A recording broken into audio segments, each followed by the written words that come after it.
At the end of the day, an RV is probably the biggest investment you will ever make. Isn't the dealership and the inspector the biggest asset for you?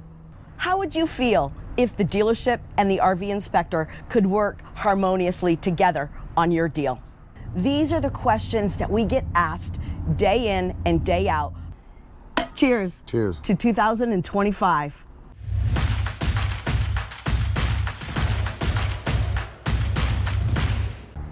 Happy New Year, and thank you for subscribing to our channel. We're so glad you're here, and we're ready to start 2025 with a bang.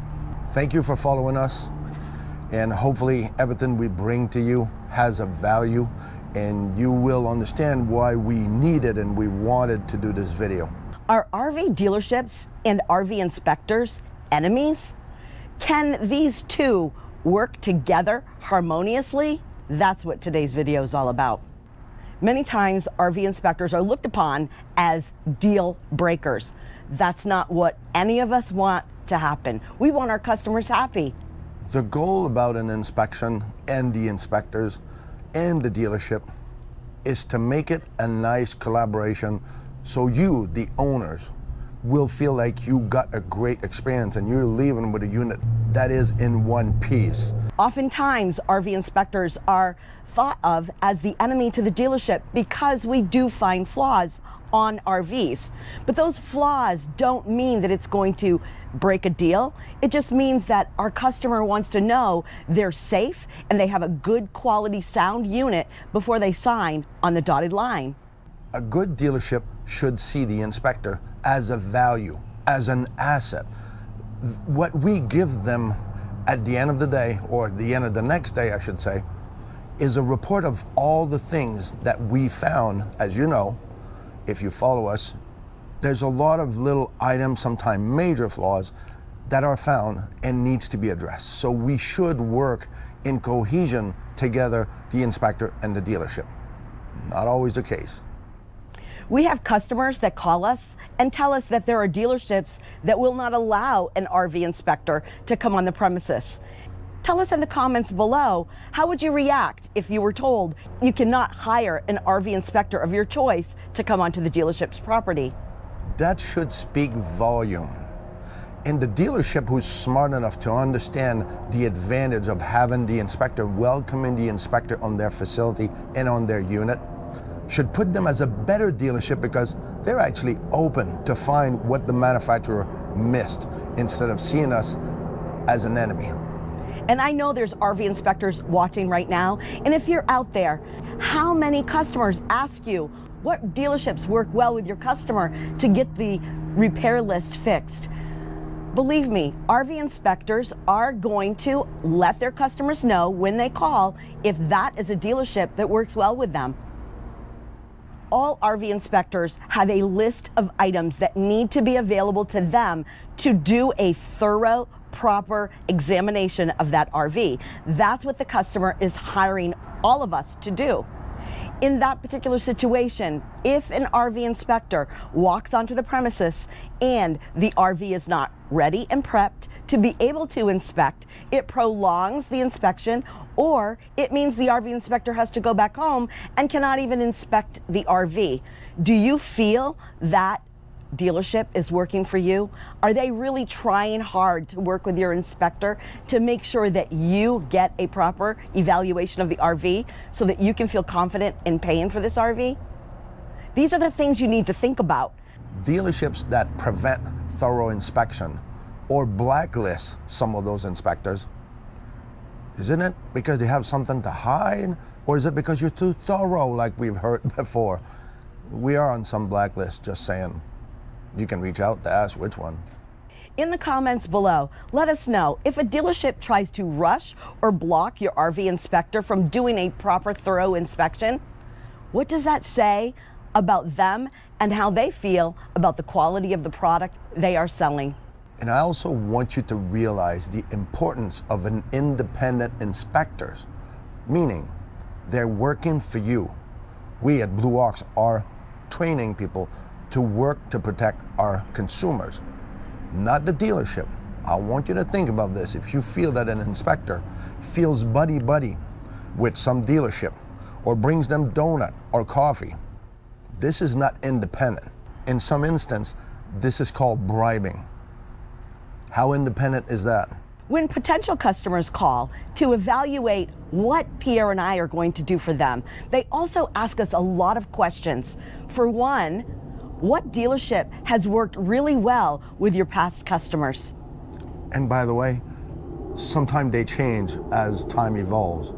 Which ones respect the repair list and go the extra mile to make sure that everything is fixed for your customers? That should speak volume to how they're going to treat you. How accommodating are they to your customers long after the sale? Are they still helping them with warranty issues?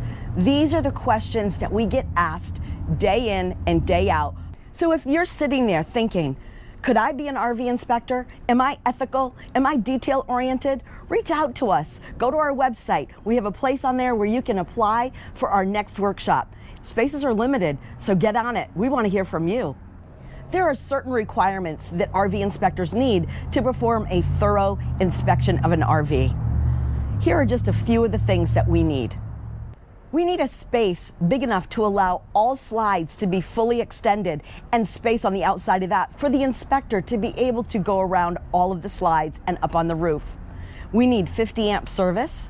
If it's a Class A, we need at least a third of a tank of fuel, and we need water. All of these essential gives us the opportunity of testing the system like it should be. If there's 3 ACs on the unit, we need to run the 3 ACs at the same time, not one after the other. There's a system in there that needs to be tested like it was conceived. The fuel is the same thing for the generator. It needs to start with at least a third of a tank into the fuel compartment, or else it's not going to work. You're asking an inspector, you're investing in an inspector, you want them to fulfill those tests that we do as basics.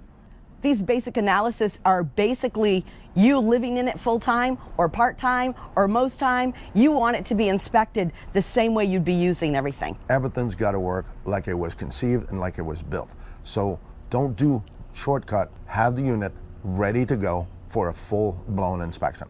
And even in some of our videos, you'll find that things are just laid out on couches, garbage, styrofoam, whatever. And this is something that the inspector has to clean up prior to inspecting, because how are we going to check the leather wherever this garbage is? I've had it all through sinks before too. All the garbage piled into a sink.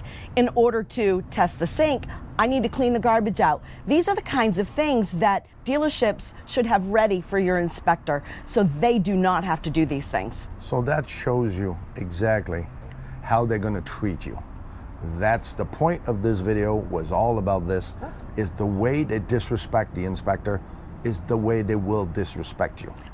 Or the way they respect your inspector, nicely, greeting you nicely, having everything ready for you, then probably that's exactly how they're going to treat you too, nicely. At the end of the day, an RV is probably the biggest investment you will ever make. Isn't the dealership and the inspector the biggest asset for you that would make you feel safe and a willingness to have a great experience within your RV lifestyle? In the comments below, let us know, how would you feel if the dealership and the RV inspector could work harmoniously together on your deal? Wouldn't that make you feel great, buying from them and hiring an RV inspector who can come in and do the work the way they should? Cheers to 2025. It's not about the destination, it's all about the journey. Cheers. Cheers. To 2025. So remember. Hold on. Do it again. Cheers to 2025. Let's see what's in stock for us. Why are you laughing sarcastically? No, we're not doing that. It's not about destination. That's right. Ready? We sick. I'm sick. Something like that. Oh, I'm so glad it's over. 2024.